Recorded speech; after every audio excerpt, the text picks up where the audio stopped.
ഒന്ന്, മൺമയരായ മനുഷ്യരുടെ പുകഴ്ചയ്ക്കും മഹത്വത്തിനുമായി സുറിയാനി സഭയിൽ നോമ്പാചരണം ഇല്ല. സുറിയാനി സഭയുടെ കാനോനികമായ നോമ്പുകൾ ആചരിക്കുന്നത് എന്ന് പറയുന്നത് ഒറ്റ കാര്യത്തിന് വേണ്ടിയിട്ടാണ്, വിശുദ്ധ തൃത്വത്തിന്റെ മഹിമയ്ക്കും പുകഴ്ചയ്ക്കും വേണ്ടി മാത്രമാകും. ഇത് പലർക്കും ആശയക്കുഴപ്പം ഉണ്ടാക്കിയിട്ടുണ്ട്. എന്തിനാണ് പിന്നെ ശൂനോയോ നോമ്പ് എടുക്കുന്നത്, 8 നോമ്പ് എടുക്കുന്നത് എന്തിനാണ്, ലേഖന്മാരുടെ നോമ്പ് എന്തിനാണ്? അപ്പൊ ഇത് ഇവരുടെ മധ്യസ്ഥതയെ അഭയപ്പെടാനല്ലേ, ഇവരുടെ പുകഴ്ചയ്ക്കല്ലേ? മൺമരായ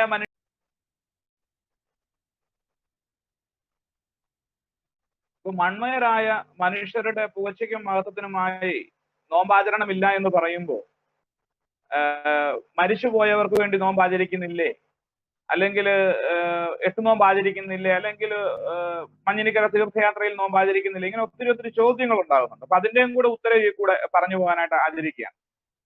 നമ്മൾ ആദ്യമായി മനസ്സിലാക്കേണ്ട കാര്യം, വിശുദ്ധ തൃത്വം പിതാവും പുത്രനും പരിശുദ്ധ റൂഹായുമായ സത്യ ഏക ദൈവത്തിന്റെ മഹത്വത്തിനും പുകഴ്ചയ്ക്കും വേണ്ടി മാത്രമാണ് നോമ്പാചരിക്കുന്നത്, അല്ലാതെ നോമ്പാചരണമില്ല.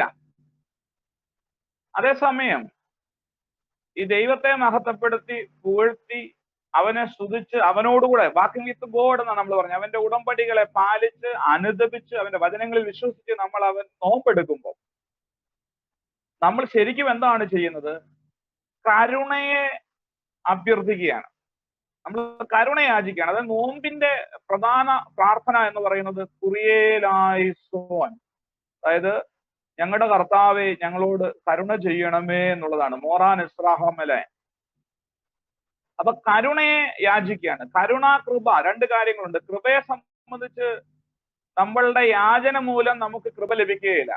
കാരണം കൃപ എന്ന് പറയുന്നത് പൂർണ്ണമായും അർഹിക്കപ്പെടാത്ത നന്മയാണ്. അത് നമുക്ക് ഗിഫ്റ്റ് ആയിട്ട് കിട്ടുന്നതാണ്, നമ്മൾ യാചിച്ച് കിട്ടുന്നതല്ലത്. അത് നമുക്ക് ദൈവം തരുന്ന വരമാണ്. അതേസമയം കരുണ എന്ന് പറയുന്നത് നമുക്ക് അർഹതപ്പെട്ടത്, ആ അർഹതപ്പെട്ട ശിക്ഷാവിധികൾ, നമ്മൾ ചെയ്തതായ ലംഘനങ്ങൾ, പാപങ്ങൾ, ദൈനംദിന ജീവിതത്തിന്റെ ബലഹീനതകൾ മൂലമുള്ളതായ എല്ലാ പ്രശ്നങ്ങളും അതിനനുസരിച്ച് ദൈവം നീതിയോടുകൂടി വിധിക്കുകയാണെങ്കിൽ നമുക്ക് ധാരാളം ശിക്ഷയ്ക്ക് നമ്മൾ അർഹരാണ്.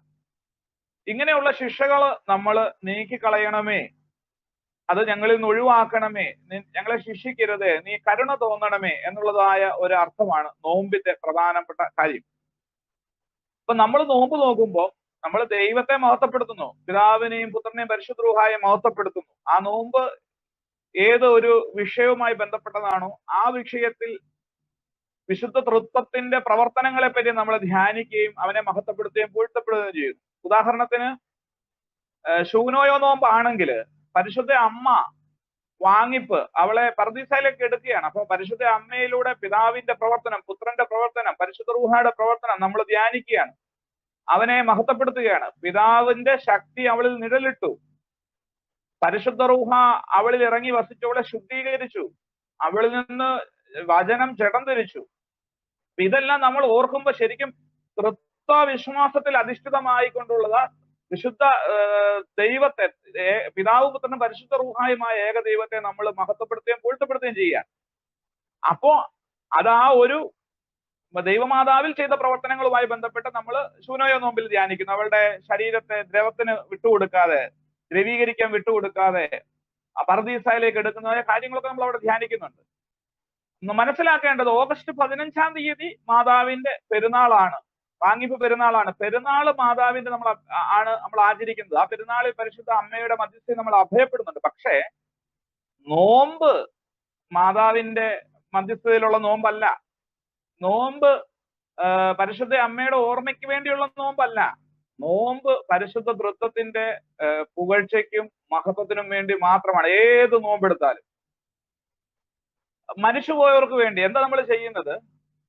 അബ്രഹാമിന്റെ ഇസ്ഹാക്കിന്റെ മടിയിൽ അവരെ നീ പാർപ്പിക്കണമേ, അന്ത്യന്യായവിധിയിൽ നീതിയോടുകൂടി വിധിക്കരുതേ, കരുണ ചെയ്യണമേ. അപ്പം പരേതരായവരുടെ ആത്മാക്കൾക്ക് അന്ത്യന്യായവിധി നാളിൽ കരുണ ലഭിക്കണമേ എന്നുള്ള നമ്മുടെ പ്രാർത്ഥന, കരുണയ്ക്ക് വേണ്ടിയിട്ടുള്ള പ്രാർത്ഥനയാണ് നോമ്പിന്റെ ഒരു പ്രത്യേകത. നിനുവേ നോമ്പെടുത്തേ, ദൈവകോപം നീങ്ങിപ്പോകാനായിട്ടുള്ള ഒരു നോമ്പായിരുന്നത്.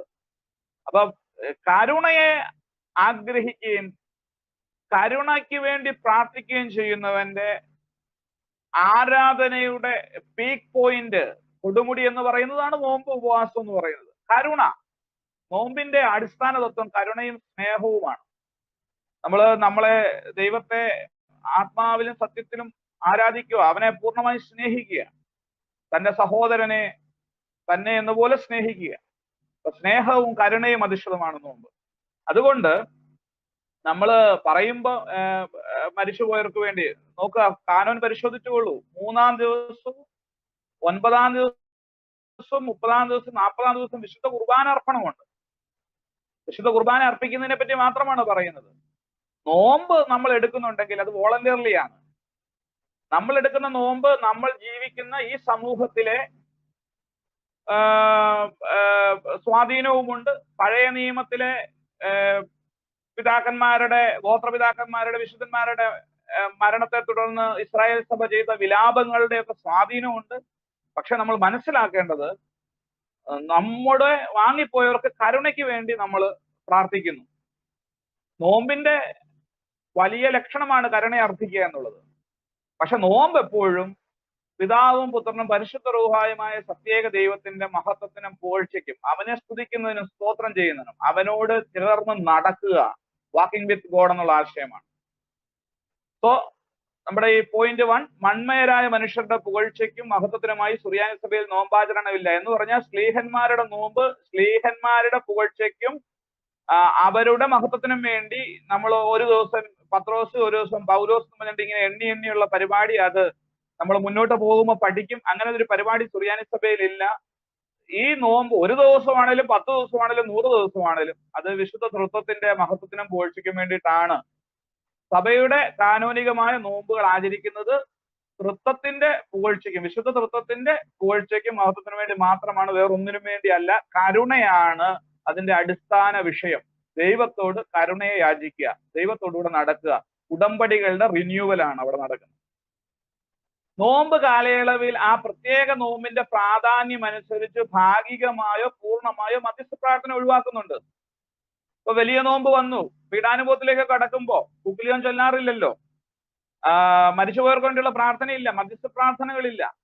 അപ്പൊ പ്രാർത്ഥിച്ച ഈ പരിശുദ്ധന്മാർക്ക് നമ്മുടെ കൂടെ നമുക്ക് വേണ്ടി പ്രാർത്ഥിക്കാൻ കഴിയാഞ്ഞിട്ടല്ല, ദൈവത്തിന് കൊടുക്കുന്നതായ ആ അൾട്ടിമേറ്റ് സ്ഥാനം മറ്റൊന്നിനും കൊടുക്കാൻ സാധിക്കത്തില്ല. ആ സ്ഥാനം നമ്മൾ കാണിക്കുകയാണ്, നമ്മൾ എക്സ്പ്രസ് ചെയ്യാണ് സഭാപിതാക്കന്മാര് ഈ ഒരു അനുഷ്ഠാനത്തിലൂടെ. അതുകൊണ്ട് മധ്യസ്ഥ പ്രാർത്ഥന എന്ന് പറയുന്നത് നോമ്പ് കാലത്ത് നിയന്ത്രിതമാണ്, ഓപ്ഷണലാണ്. മധ്യസ്ഥ പ്രാർത്ഥന ഇല്ലാത്ത പൂർണ്ണമായ നോമ്പ് മാത്രം ഉള്ള സാഹചര്യമുണ്ട്.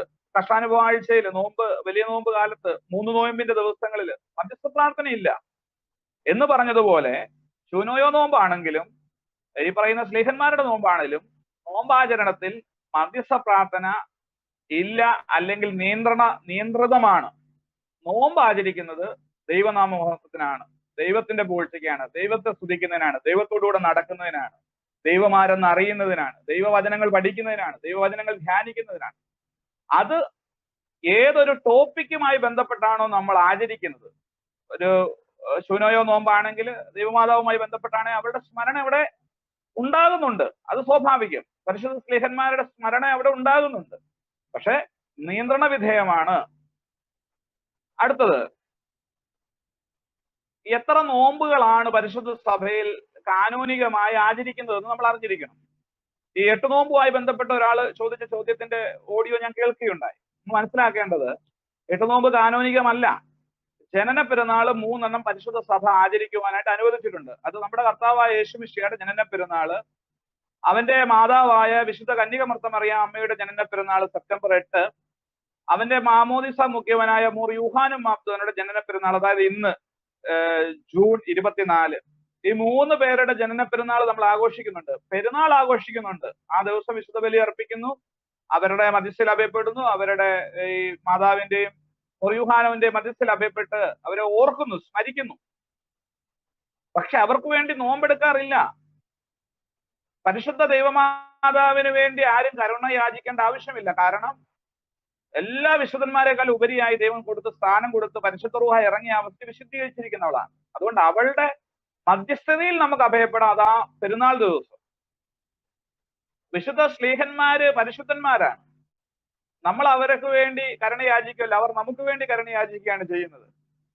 അതുകൊണ്ട് അവർക്ക് വേണ്ടി നോമ്പെടുക്കേണ്ട കാര്യമില്ല. അവരെ നോമ്പിന്റെ അടിസ്ഥാന തത്വം അനുസരിച്ച് അവരെ സ്മരിച്ചുകൊണ്ടുള്ള നോമ്പില്ല. പക്ഷേ അവരുടെ ഓർമ്മ, പത്രോസ് പൗലോസ് ശ്ലീഹന്മാരുടെ ഓർമ്മ ജൂൺ 29, 28, 29, 30 ദിവസങ്ങളിലൊക്കെ പരിശുദ്ധ ശ്ലീഹന്മാരുടെ ഓർമ്മ നടത്തുമ്പോൾ തീർച്ചയായും ആ പെരുന്നാൾ ദിവസം അവരുടെ മധ്യസ്ഥയിൽ അഭയപ്പെടണം, മധ്യസ്ഥ പ്രാർത്ഥന നടത്താം, ധൂപം വെക്കാം, ഓർക്കാം, ഇതെല്ലാം ചെയ്യാം. പക്ഷെ നോമ്പ് ഒരിക്കലും മേൽ പറഞ്ഞതുപോലെ ആരുടെ മന്മയരായ മനുഷ്യരുടെ മഹത്വത്തിനോ പൂഴ്ചയ്ക്കോ വേണ്ടി അല്ല. അത് 100% അടിവരയിട്ട് പഠിച്ചുകൊള്ളണം, അത് മനസ്സിലാക്കിക്കൊള്ളണം. ഇത് തെറ്റിച്ചു പറയുന്ന ക്ഷമിക്കണം പുരോഹിത ശ്രേഷ്ഠത ഞാൻ കണ്ടിട്ടുണ്ട്. കഴിഞ്ഞ വർഷം ഈ നോമ്പ് കാലഘട്ടത്തിൽ സ്വിറ്റ്സർലാൻഡിലെ ഔഗേൻ തേറായിലെ അംഗമായിരിക്കുന്ന മലയാളിയായ നമ്മുടെ ഗബ്രിയേൽ റമ്പാച്ചൻ, അതെന്റെ ഉത്തമ സുഹൃത്തും സഹപാഠിയുമാണ്. അദ്ദേഹം വളരെ മനോഹരമായ ഒരു വീഡിയോ നോമ്പിനെ പറ്റി ചെയ്തിരുന്നു. ഞാനത് കേട്ടു. അദ്ദേഹം പറയുന്നതിൽ കൂടുതൽ എനിക്കൊന്നും പറയാനില്ല. പക്ഷെ അദ്ദേഹം പറഞ്ഞ ആ വീഡിയോയുടെ കമന്റ്സുകൾ നോക്കിയപ്പോ സാധാരണ അൽമായരും ഒക്കെ എനിക്ക് മനസ്സിലാക്കാൻ സാധിക്കും. പക്ഷെ പല വൈദികരും അതിനെ തുച്ഛീകരിക്കുന്ന രീതിയിലോ അല്ലെങ്കിൽ അത് മനസ്സിലാക്കാത്ത രീതിയിലുള്ള പ്രതികരണം കണ്ടു. വൈദിക ശ്രേഷ്ഠര് ഇത് അറിയണം, പഠിച്ചിരിക്കണം. ഞാൻ പറയുന്നത് തെറ്റാണ്, നിങ്ങൾ നാളെ എന്നെ തിരുത്തി തരണം. നോമ്പ് പരിശുദ്ധ തൃത്വത്തിന്റെ കൃപയ്ക്കും പരിശുദ്ധമാരെയും ദൈവമാതാവിനെയും ഒക്കെ നമ്മൾ പെരുന്നാൾ ആഘോഷിക്കുന്നു, അവരുടെ മധ്യസ്ഥയിൽ അഭയപ്പെടുന്നുണ്ട്. അതും ഇതും രണ്ടും രണ്ടാണ്, നമ്മൾ മനസ്സിലാക്കിക്കോളാം. അപ്പൊ നമ്മുടെ കാനോനിക നോമ്പുകളെ പറ്റി നമുക്ക് നോക്കാം. അപ്പൊ 8 നോമ്പിന്റെ കാര്യം കാനോനികമല്ല, വോളണ്ടിയറിയാണ്. അത് ആ ഇടവക മണർകാട് പള്ളിയിലെ ജനങ്ങള് അവരുടെ പെരുന്നാൾ ആഘോഷിക്കുന്നതാണ്. അവിടെ ദൈവം അനുഗ്രഹങ്ങൾ കൊടുക്കുന്നു, ആ അനുഗ്രഹങ്ങൾ ധാരാളം പേർക്ക് കിട്ടുന്നു, അവരതിന് നന്ദി കാണിക്കുന്നു, അവിടെ പോകുന്നു, ആ കൺവെൻഷനിൽ പങ്കെടുക്കുന്നു, അവിടെ പ്രാർത്ഥനയോടുകൂടി ഇരിക്കുന്നു. അവിടെ ആരും ഉപവസിക്കാൻ പാടില്ല. അതുകൊണ്ടാണ് എല്ലാ ദിവസവും വിശുദ്ധ കുർബാന നടത്തുന്നത്. കാരണം അവിടെ അങ്ങനെ പാടില്ല. പരിശുദ്ധ അമ്മ ഒരു നമ്മുടെ ഇടയിലുള്ള സ്ത്രീകളെ പോലെ തന്നെ ജനിച്ച ഒരു സാധാരണ സ്ത്രീ ആയിരുന്നു. പക്ഷെ അവളിൽ പരിശുദ്ധാത്മാവ് ഇറങ്ങി ആവസിച്ച് അവളെ വിശുദ്ധീകരിച്ചപ്പോഴാണ് അവള് ദൈവമാതാവായി തീർന്നത്. അപ്പൊ ആ അമ്മയുടെ സ്മരണ അവിടെ നടത്തുന്നുണ്ട്. അത് തീർത്തും ന്യായമാണ്, അത് പങ്കെടുക്കേണ്ടതാണ്, അത് പ്രോത്സാഹിപ്പിക്കപ്പെടേണ്ടതാണ്. പക്ഷെ നോമ്പ് എന്ന് പറയുന്നത് അമ്മയ്ക്ക് വേണ്ടിയിട്ടുള്ള നോമ്പല്ല. നോമ്പ് ആർക്കും വോളണ്ടറി ചെയ്യാവുന്നതാണ്. അതൊരു കാനോനികമല്ല, അതിനെ വോളണ്ടറി ആയിട്ടുള്ള ഒരു നോമ്പായിട്ട് കണ്ടാൽ മതി. ഒരു പ്രാദേശികമായ ഒരു പാരമ്പര്യം, അത്ര കണ്ടാൽ മതി. പക്ഷെ നമ്മുടെ സഭയുടെ കാനോനിക നോമ്പുകൾ: 1 വലിയ നോമ്പ്, 2 ശ്ലീഹന്മാരുടെ നോമ്പ്, 3 പരിശുദ്ധ മാതാവുമായി ബന്ധപ്പെട്ട വാങ്ങിപ്പിന്റെ പെരുന്നാളിന് മുമ്പുള്ള നോമ്പ്, 4 നമ്മുടെ കർത്താവായ യേശുമിശിഹായുടെ ജനന പെരുന്നാളുമായി ബന്ധപ്പെട്ട നോമ്പ്, 5 നിനുവേ നോമ്പ്. ഇനി ഈ 5 കാനോനിക നോമ്പ് കൂടാതെ എല്ലാ ബുധനും വെള്ളിയാഴ്ചയും, അതായത് കർത്താവിന്റെ ഉയർപ്പ് പെരുന്നാൾ ദിവസം മുതൽ പെന്തിക്കോസ്തി വരെയുള്ളതായ ദിവസങ്ങളിലെ ബുധനും വെള്ളിയും മാത്രമാണ് ഇതില്ലാത്തത്. ബാക്കി എല്ലാ ബുധനും വെള്ളിയും. ഈ ഏതെങ്കിലും ബുധനും വെള്ളിയും മാറാനായ പെരുന്നാൾ വരുന്നുണ്ടെങ്കിൽ അന്നും നോമ്പില്ല, ഉപവാസമില്ല. അപ്പം ബാക്കി ബുധനും വെള്ളിയും എല്ലാം നമുക്ക് നോമ്പുണ്ട്. അപ്പോ എല്ലാ ബുധനും വെള്ളിയും അതിന് ചില ഒഴിവുകൾ കൊടുത്തിട്ടുണ്ട്. ആ ഒഴിവുകൾ ഒഴിച്ചുള്ള എല്ലാ ബുധനും വെള്ളിയും, പിന്നെ വലിയ നോമ്പ്, ശ്ലീഹന്മാരുടെ നോമ്പ്, വാങ്ങിപ്പ് പെരുന്നാളിന് മുമ്പുള്ള നോമ്പ്, കർത്താവിന്റെ ജനന പെരുന്നാളുമായി ബന്ധപ്പെട്ട നോമ്പ്, നിലവേ നോമ്പ്. ഇങ്ങനെ 6 നോമ്പുകളാണ്. 5 പ്രധാന നോമ്പുകളും പിന്നെ ബുധനും വെള്ളിയുള്ള നോമ്പ്. ഇത്രമാണ് കാനോനിക നോമ്പുകൾ. ബാക്കിയെല്ലാം ഓപ്ഷണലാണ്, വോളണ്ടറിയാണ്, അത് കർശനമല്ല, അത് വ്യക്തിപരമാണ്. ആർക്കും നോമ്പെടുക്കാം, എപ്പോ വേണേലും എടുക്കാം. അത് ഒരു വ്യക്തിപരമായ താല്പര്യങ്ങളാണ്.